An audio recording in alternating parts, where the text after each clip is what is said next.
On this episode of Mythbusters, Doctors Hyneman and Savage raid the archives for a movie myth about a bike flip. If you poke a pole in the front spokes, will it really flip out? Timing was perfect. If you say so, Junior. And Cary Grant and Tori are Breaking Bad We're busting out of here, see? to test tall tales of prison breaks. They want to know if you can rappel to freedom using bed sheets, toilet paper, and hair? Ow!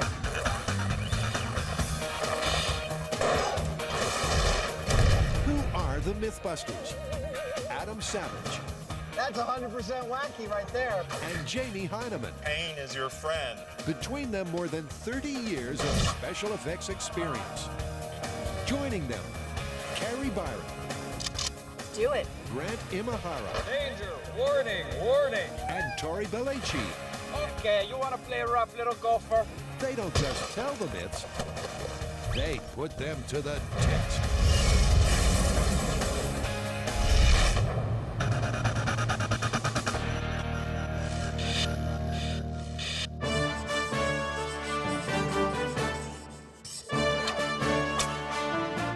Let me guess. Indiana Jones? Yes, cast your mind back to Indiana Jones and the Last Crusade. Indy and his father are racing away from the Nazis on a motorcycle. Nazis come up alongside them and are about to get them, but Indy doesn't have a weapon. Quickly thinking, he grabs a flagpole, jams it in the front spokes of the Nazi motorcycle, The and... motorcycle flips up in the air, end over end. Bad time for the Nazi. Exactly. That is our movie myth. It's a classic scene from the silver screen. The Doctors Jones, Jr. and Sr., are being chased by the Third Reich on bikes. But a flagpole in the front wheel of the nearest Nazi and a motorcycle flip-out sees our hero escape with a trademark cheesy grin. This one's really interesting from a physics sense because when I look at that scene, it doesn't seem awkward or out of place, but it does beg the question, is it really that easy to redirect all the energy that's going this way to going that way? I'm thinking that we break it down to its constituent components, test each one, and then put them all back together for a full-sized finale. This will be fun. It's been years since I've been on a motorcycle. Ever since that gang, right? So first things first, it's a motorcycle myth, and we'll be needing a... That's a bike. exactly. Oh, it's lovely. I actually rode across the country in one of these things. No way. I'm just reeling from learning something about you I didn't know. It seems that there's a never-ending supply of those. It's a single-cylinder four-cycle. We call them a thumper. It's not like it's like an old-fashioned bike. Okay, it may be old-fashioned, but the movie bikes are vintage World War II. I know what you're saying. You're saying this really doesn't look like a vintage World War II era motorcycle, and it is. In fact, it's from 1981, but it is the exact model of bike used by the stuntmen to perform their stunts for Indiana Jones and the Last Crusade, which means that it, and not some vintage bike, is the perfect test platform for us for this myth. Now that that's sorted, let's kick things off as Adam and Jamie focus on the first aspect of the myth. Since this myth is all about the poking of a flagpole into the spokes of a motorcycle, one of the things we want to know is how fast can we poke a flagpole? Because once they know the speed of a human flagpole poke, Nice, Tiger. they can calibrate their remaining tests to just that. Just plain funny to let you exert yourself like that. I don't know why exactly. It just is. High comedy. Whatever floats your goat. And the high comedy on the high speed reveals the magic number to be 30 miles per hour. Cue part 2 of the experiment, a remote control flagpole thruster. You might remember this puppy right here from Birds on a Truck because this was our pigeon catcher. Yep, it's not a prop from Mad Max. It really is a pigeon catcher. Not that it caught any pigeons. It has an air reservoir, it has a valve, it has everything we need to shoot the stick into the wheels of the motorcycle. I just need to change the barrel a bit and we'll be good to go. In 3, 2, 1.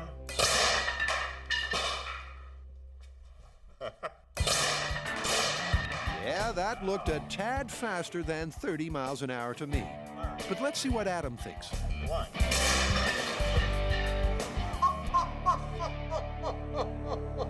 That might be a little too fast. That's what I said. Is everybody okay? That's dangerous. Yeah, we might have to tune that one back. The only problem that we're finding with this rig is that it seems to be giving us too much bang for our buck right now. One. That's 143 miles per hour. Almost no pressure in this tank. This valve is so big that the stick is still going at like 50 miles an hour, which is way faster than either of us could throw the flagpole. I'm not gonna get tired of that. And so to get the speed they need, around 30 miles per hour, This is an exceedingly weird operation. they add some hose to decrease the pressure. Firing in 3, 2, 1. That might be it.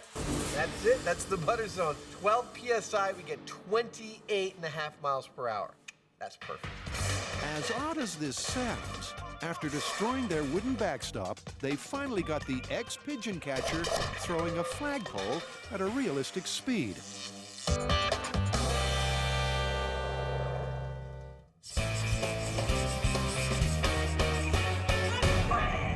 This might sound crazy, but a lot of the fans are saying that you can actually make rope out of toilet paper, and it'll be strong enough that you could scale down a jail wall and escape. Toilet paper? Are you serious? All right, well, if we're gonna do that, I think we should do the all-time classic, making a rope out of bed sheets. I know it's kind of out there, but let's also do the Rapunzel version of this, where you make a rope out of hair. Ew. Any prison break worth its place in urban folklore involves a death-defying descent from a great height, including these fan-site fables. Desperate convicts, eager to be ex-convicts, have escaped jail with the apparent aid of cell-made ropes of toilet paper and bed sheets. And if you include Rapunzel's luscious locks, that's 3 harebrained escape plans to test. So how are we gonna test this? Well, why don't we each take one of the materials, make our ropes, and see which one of us makes it down the side of the building. And may the best rope win. Wait, I want bed sheets then. Too late! Yes, in a vertigo-inducing finale, Oh my God, I'm gonna throw up. our fun-loving criminals will find out for real if the ropes made from their mythical materials will aid and abet their jailbreak, Stupidest idea ever. or send them plummeting to their doom. Ow! But before all that, let's take you back to the beginning, where Carrie's plan for a braided escape is giving her a bad hair day. Is this not the most disgusting thing you've ever seen? An entire box of just hair? Yes, coming in at #1 on the weirdest raw material chart are 50 human hair ponytails. We have to break out of a building that's 14 stories high. So I have to make a rope that is 140 feet long. I think the difficulty here is not going to necessarily be the strength of the hair, because this feels really strong. I think it's going to be where the hair splices together. I have to come up with some sort of knotting or braiding system that it won't slide apart and, 100 feet down, I'm not just going to plummet to the earth. And it's gross. Meanwhile, Grant's mythical method is a little more conventional and a film fugitive favorite. So in order to make sure we have maximum authenticity here, we've gotten these bed sheets from our friends in Alameda County, and they're actual county jail linens. But he's not only keeping it real, he's keeping it simple. My plan is to extend them lengthwise so that they're the full 7 feet long, and then fold it into a rope-type shape and knot them together. And finally, Tori, who has some serious tensile strength issues with his authentic one-ply prison-issue tissue.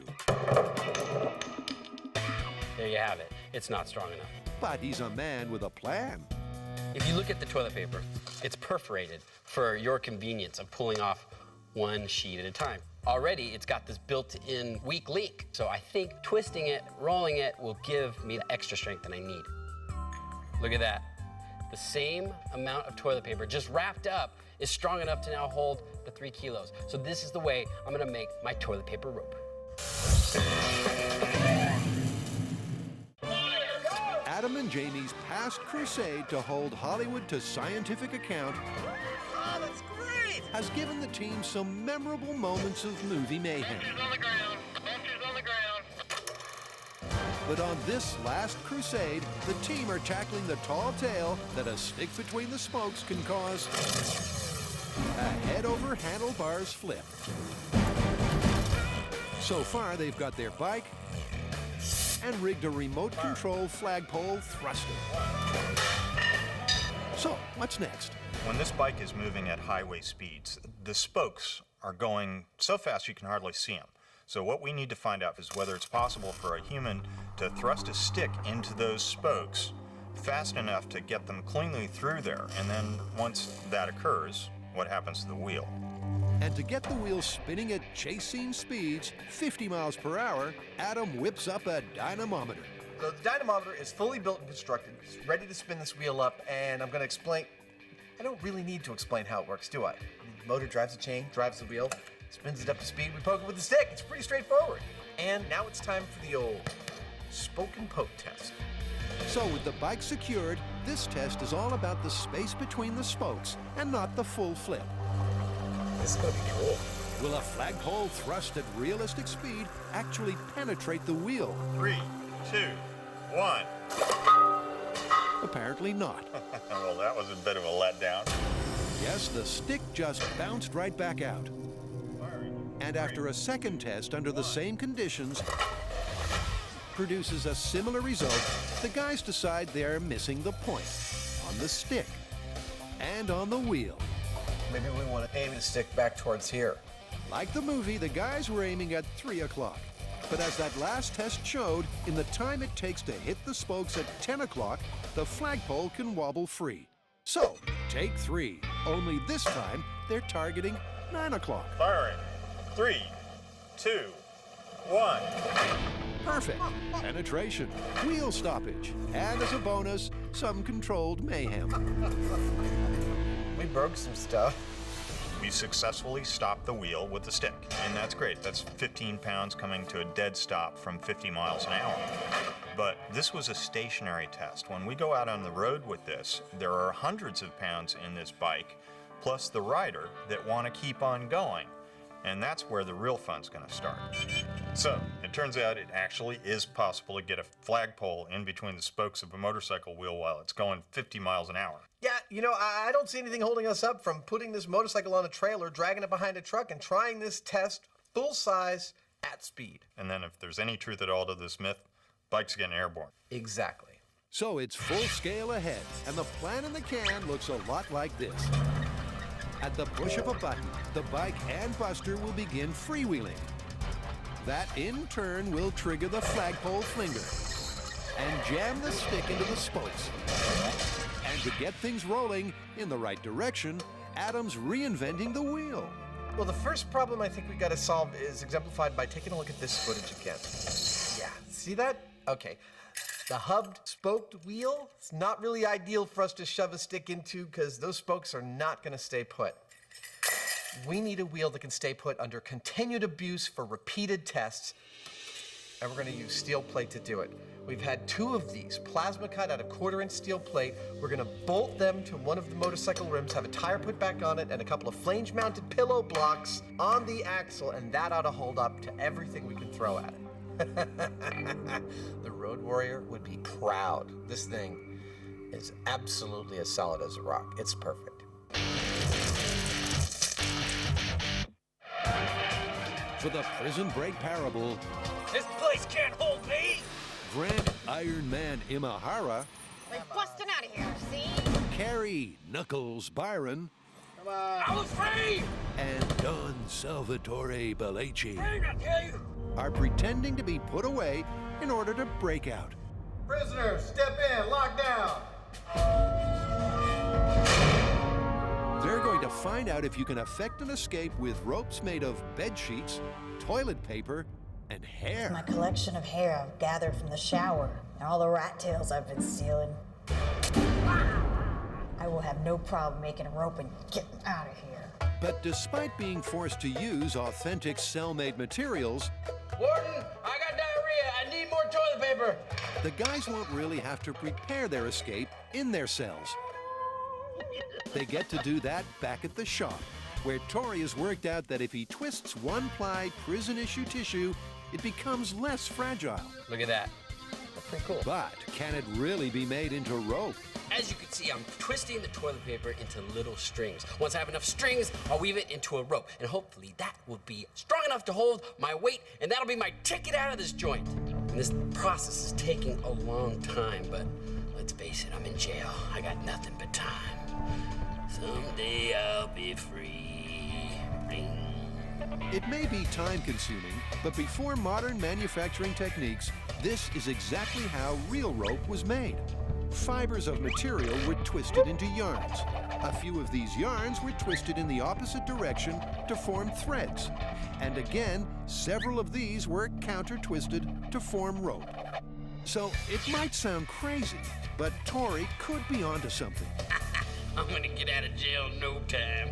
Meanwhile, Carrie's about to find out if her plan for a braided escape is even viable. I'm a little nervous about the strength of the hair, so I've got a knotted piece here that I was actually just gonna try my weight on.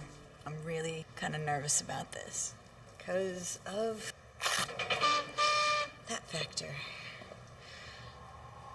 Maybe I need to find some inmates with some less healthy, slippery hair, some good fried out bleach blonde inmates. Yeah. Or maybe, just like a conventional rope, you could braid a number of those single strands together. I'm going to take 3 braids and tie them all into one braid so that it's sort of how rope works, where if one fails, it has 2 more to kind of depend on, and hopefully that can give it more strength. Unfortunately, I'm getting claw hand from like all the braiding. And that just leaves Grant, who got lucky with the least labor-intensive material. The bed sheet is beautiful because you can go to the prison laundry, steal as many as you need. You don't need 100 years to make your bed sheet rope. You need about, I don't know, maybe 2 hours. And you're climbing your way to freedom. However, the toilet paper plan is taking a lot longer. I need to spread my wings and fly. So to speed things up, our crafty criminal uses his mastermind to good effect by twisting multiple strands at once and cheating. So I've taken 5 sheets of toilet paper, twisted them together to create this. Now I'm gonna take 3 of these, wrap them together, and then take that and wrap that together and hopefully create a rope that's gonna be strong enough to hold up my weight. But before I do that, I gotta do a little magic.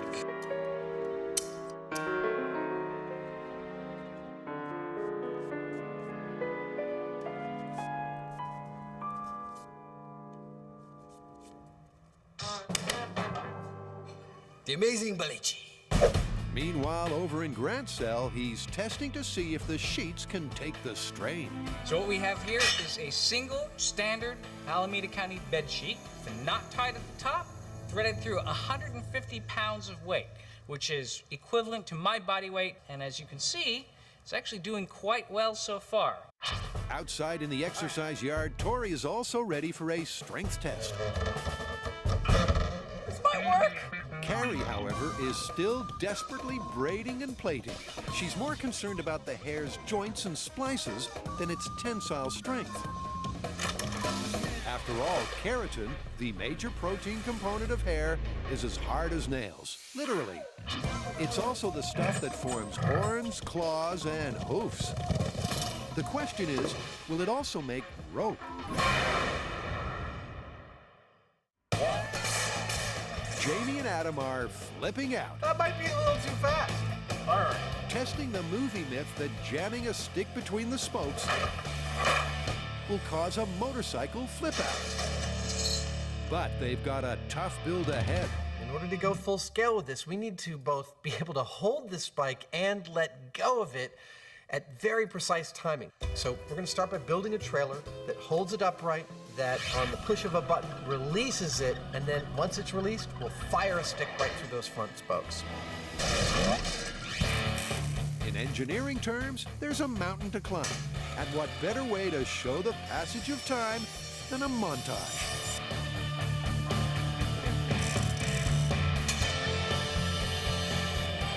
And a cross-dissolve later, the rig is ready to roll. But before the cameras do, I wouldn't have married you if I knew you were so heavy.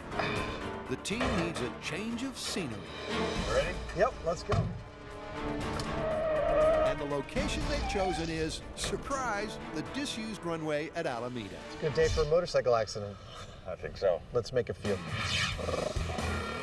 Unlikely to have a motorcycle accident is Jamie, our very own cross-country motorbiking Mythbuster. But Adam, Let's trade. well, that's a different story. How do you undo this? I'm not so sure this is a good idea. Adam on a motorcycle. Even with seat belts, I worry about Adam. Are you done yet? We got some work to do. Let's get busy. All right, let's do it. Oh! So while Jamie reassembles the trailer and release rig, Adam brightens up the bike for its big scene. And then gives Buster, Hey, little buddy. our soon-to-be crash victim, matching safety wear. You're not going to prison, you're going on a ride.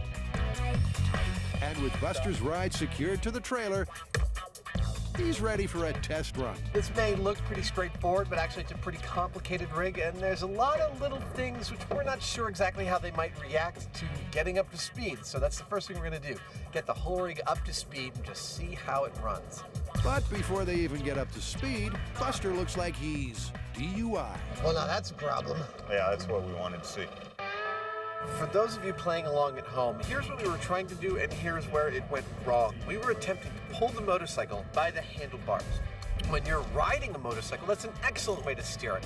But when you're pulling on it, you're effectively pulling it from behind its axle, and that makes it very difficult because any slop in that system means the bike wants to do everything but travel in a straight line. It's slowly creeping over. Yep, so we are going to modify our rig to pull the bike from exactly on its axle. We're gonna put in a 3/4 inch rod that is about 2 feet long. We're gonna put it up on a little shelf. That's too far. Now it's gotta come back.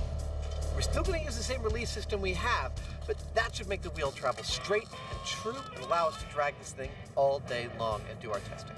So after several hours of hard work, it's crises averted. Looking pretty good from my perspective. And Happy is back. So the new rig is set.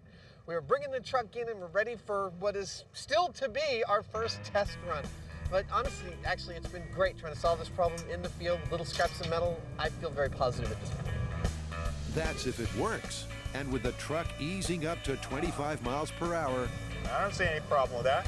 Buster stays upright and has no problems keeping in line. So we've had a few setbacks. We've tweaked and tuned the rig. Now it's time to start the mayhem. Start the mayhem!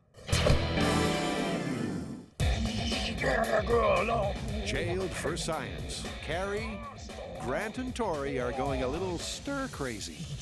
Man, I gotta get out of here. If only we could figure out a way to escape. If only we had a rope or something. Yes, they're putting 3 mythical rope-making materials to the test. The hair's been braided, the toilet paper twisted, and the sheets rolled and knotted. Which means our ingenious inmates are ready to become outmates. And the coop they'll be flying from is the Alameda County Courthouse Jail. They have to rappel from the roof using only their cell-made ropes. All right, you guys, it's a moment of truth for our prison escape ropes. We've got 100% human hair, toilet paper rope, and the old school classic bed sheet. Well, since yours is probably the most likely to work, maybe you should go first. You show us how it's done, and then this way we can test out the SWAT team safety mechanism. Fine, I will. Good luck, man. All right. Freedom! Good Freedom. idea. Him going first. I like that. So Grant, the nominated human guinea pig, is first up. But rest assured, he's in safe hands. Jack Tucker and Mike Norton are SWAT team rappel masters, and they've rigged a harness and rope system that will allow Grant to climb unassisted. Unless he falls. I got full confidence in the SWAT guys. They specialize in 2 things, rappelling and kicking ass. So I feel completely safe. Yeah, real safe. Well, that certainly gets the juices flowing. Yeah, it's a little bit different perspective up here.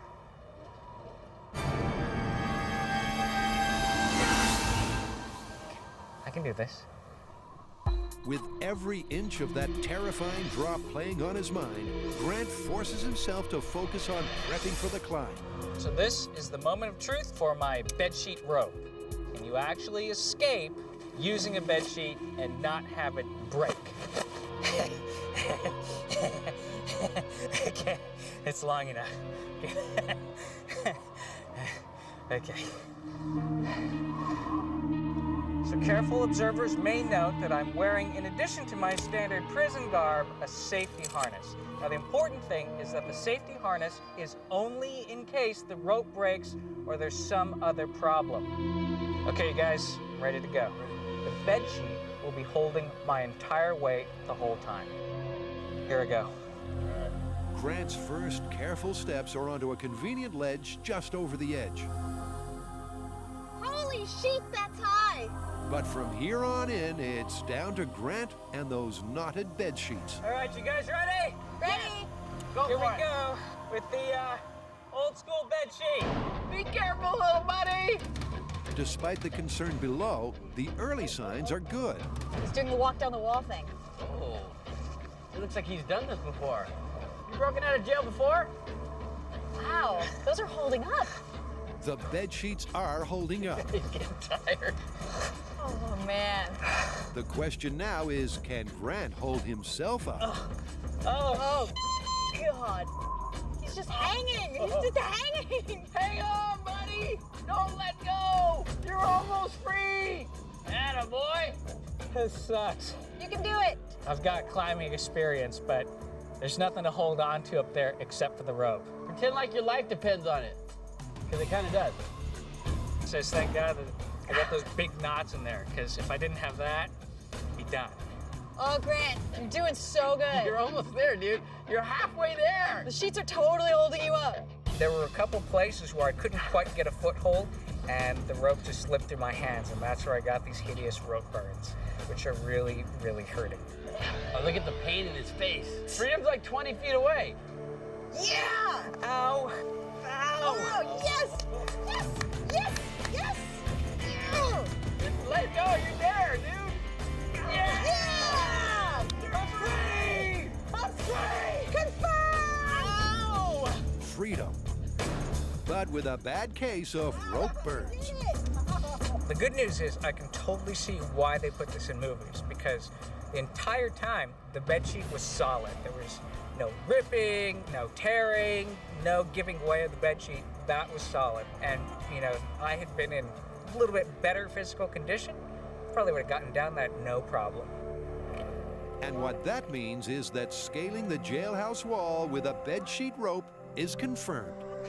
I'm free!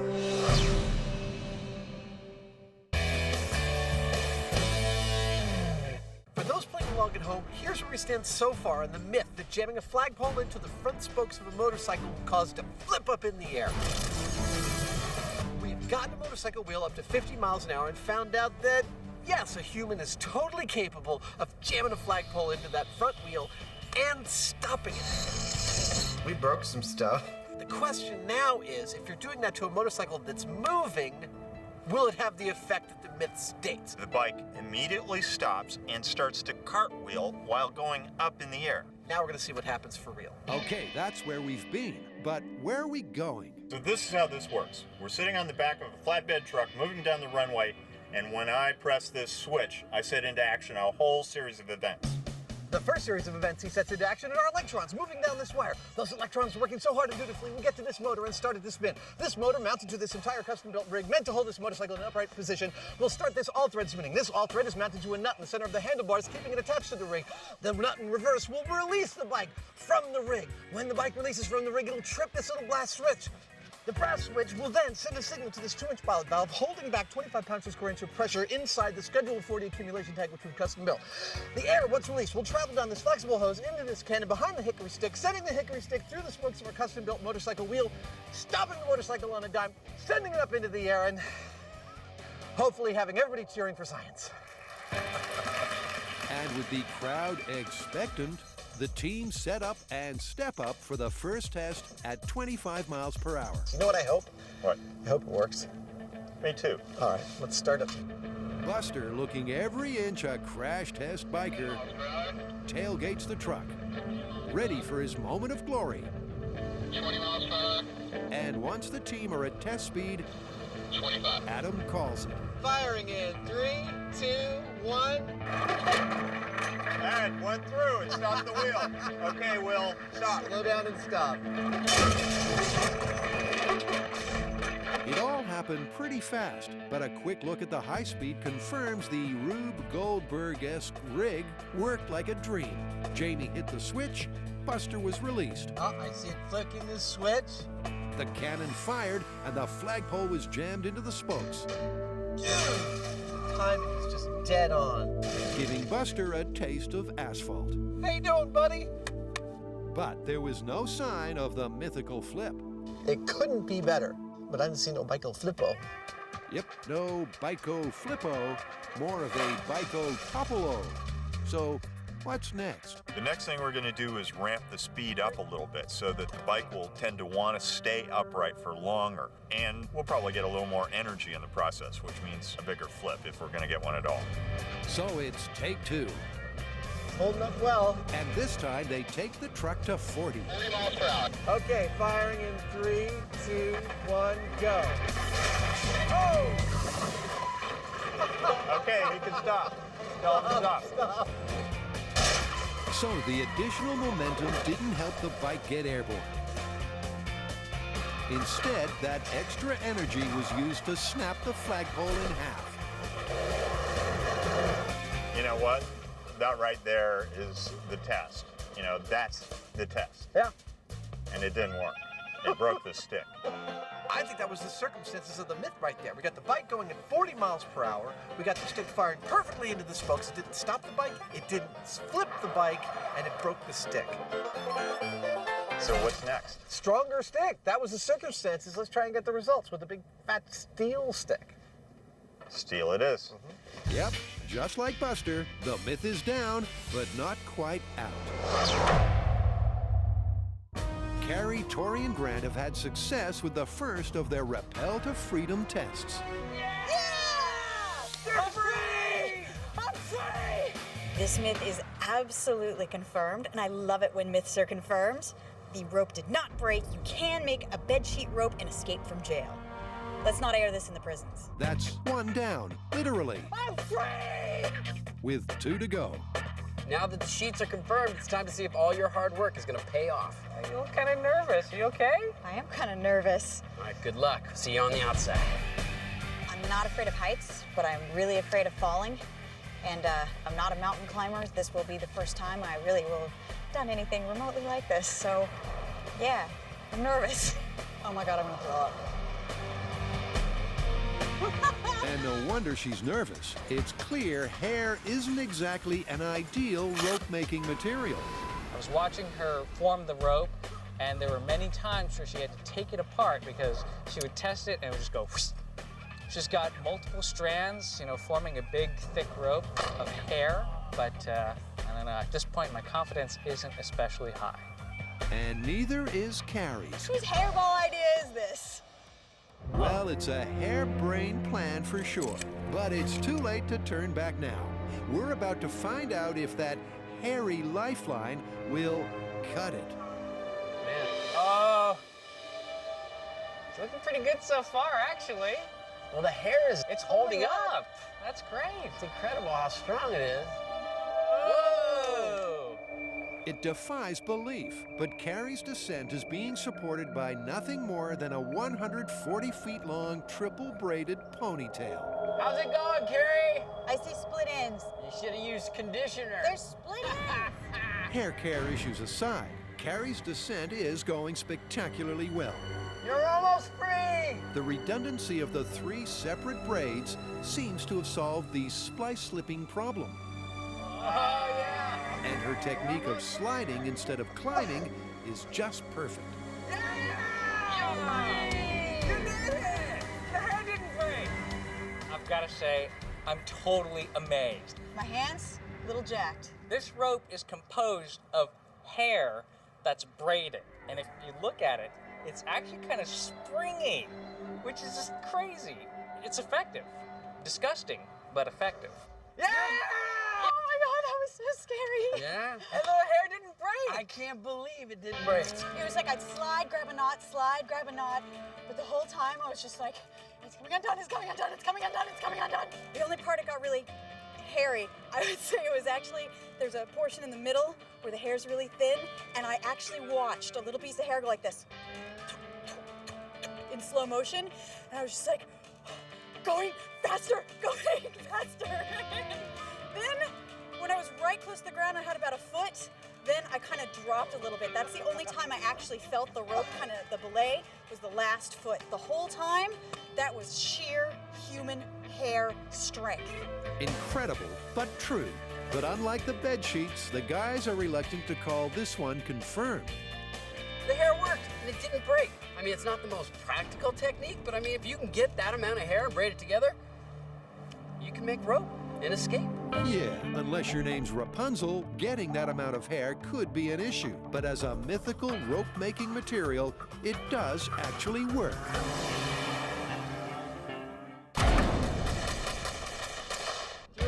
On the motorcycle movie Myth, Adam and Jamie are having a flipping good time. I haven't seen no Michael Flippo. But so far, there's been no sign of the mythical head-over handlebars flip. Okay, you can stop. So they decided to beef things up a bit. So at 40 miles an hour, hickory didn't really cut it. So this time, we're going to use a steel pipe. This is about 8 times as heavy, and it's going to do something pretty violent. But that extra weight necessitates a couple of tweaks to the rig. I'm going to up the pressure quite a bit to about 80 psi, where we were doing about 20 or 25, and I'm going to lubricate it a little bit. And since we forgot to bring the lard, the lunch table had a little leftover mayo, so I'm going to try that. Sometimes you just need a little extra lubrication. Too bad we forgot the lard. I feel funny.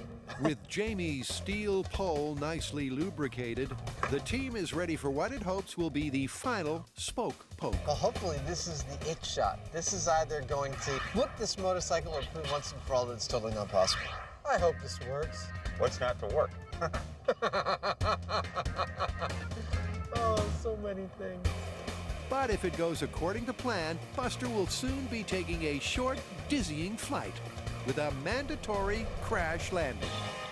Okay, pull in 3, 2, 1, go!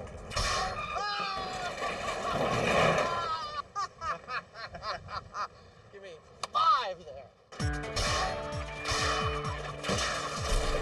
Another smooth execution by the rig, and you could say the guys are pleased.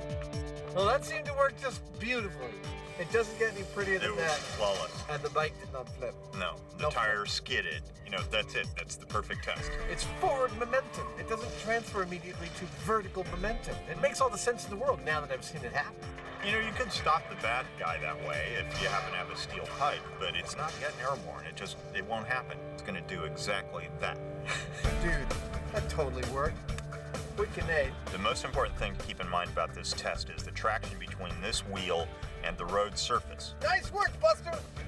If you bring the wheel to a dead stop, like you will if you put a stick between the spokes, it's going to skid. You're going to lose control. It'll slip out from under the bike and it's all over. It will not get it airborne like it did in the movie. Oh, so satisfying. So, no Biko Flippo, even with the mayo. You know what we have to do, though, now? We have to finish on a bike that's doing a flip. Hook or by crook, we have to finish with that. Physics 1, movies 0. And so it's back to the shop to square the account and find out the physics of film effects. Dude, check this out. It looks like this whole scene is just a trick of editing. You can see that when the bike takes off, it's totally stationary. And if I frame forward a couple frames, you can see a small explosion underneath. That's a classic Hollywood sleight of hand. Yeah, it's pretty clear that if we're going to do this Hollywood style, we're going to need some explosives to get that bike in the air. We need a boom. Exactly. Yep, so the key is TNT. And with that in mind, our special effects specialists get back to work. This is what is known as a mortar. Now this is what is going to make the bike do what we couldn't do with a stick through the spokes. We're going to fill this with gunpowder, we're going to put it underneath the bike, and it's going to fire a bunch of black powder, shooting the bike way up in the air and spinning while it does it. To survive that black powder-powered flight, the bike gets a once-over from Adam. This may look like an ordinary bike, sure, but in fact, this bike has now realized the dream of all bikes, which is to be a stunt bike. I've reinforced its skeletal structure so that it can be punched from behind the engine and fly up in the air to glory. Sounds great, unless your name happens to be Buster. To get to the bottom of the toilet paper jailbreak, Oh, this prison food's killing me. You need to put more fiber in the damn food! Tori has taken a swipe at making a rope from genuine one-ply perforated prison poop paper. So my toilet paper rope is done. It's taken me a long time, and it looks like rope. However, it's still only toilet paper. So I'm hoping it's gonna be strong enough to hold up my weight. His chances are made of paper. His escape technique's paper thin. We better get out of here. They're gonna put us in the loony bin. Toilet paper rope, escape. Probably the stupidest idea ever. It's not that stupid. You've got stupider ideas. I'm gonna kick your butt if I survive, Grant. Watch that first step. She's a doozy. And that first step is also the crucial moment when nothing but toilet paper is taking Tori's weight. But incredibly, a few expletives aside, it's all going according to plan. Sort of. Toilet paper is used to wipe your butt, not climb down a building. It seems the real issue with the tissue is finding a firm grip. I'm off. You okay? And that, right there, is why we hired the SWAT team. Tori slipped. And if it wasn't for the safety harness, he was a goner. But aside from that sudden and terrifying drop, Yeah, dude, you're almost there. Tori and the toilet paper hold firm and make it safely to terra firma. You did it! How's those hands? They're numb. Who would have thought toilet paper works to escape prison? I'm amazed. I'm amazed that the toilet paper did not break. Freedom! At least while he was making his way down. I'm free. Can't walk, but I'm free. Yeah, it broke, but it didn't break during the test. And so Tori gives toilet paper his seal of approval. I'm totally convinced that toilet paper used as a rope is a plausible way to escape from prison. You saw it. It didn't break. It stretched a lot, but it didn't break. It was incredible. Toilet paper. It worked! We're free! That was amazing! 2 plausibles and a confirmed! Hair, toilet paper, and bed sheets. All right, I'll see you guys in Mexico in a month.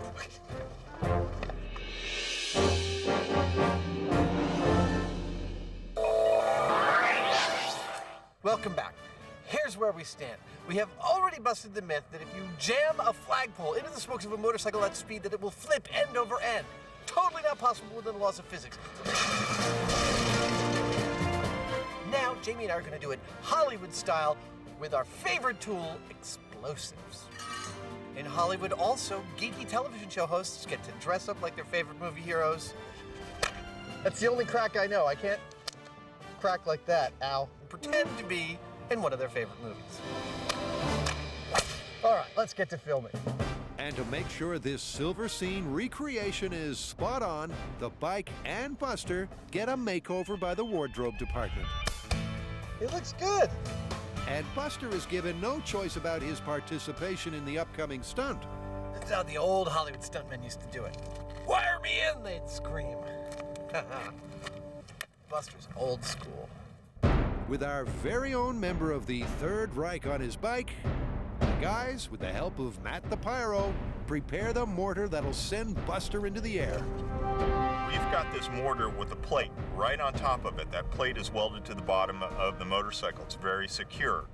When that gunpowder goes off, the plate is going to go up, and that's all there is to it, except for one thing, and that is any air in the mortar would compress. Going back on? So to deal with that problem, we've put sand in there. The sand will not compress, and it also adds a certain mass that will literally push the bike up in the air without us having to use massive quantities of explosives, which would cause other problems. With Jamie applying the finishing touches, Adam takes delivery of the final piece of the puzzle. Dude, I totally want one of these. So now, Adam's got the ride to go with the outfit. Awesome. Look, it's got a seat for Jamie and everything.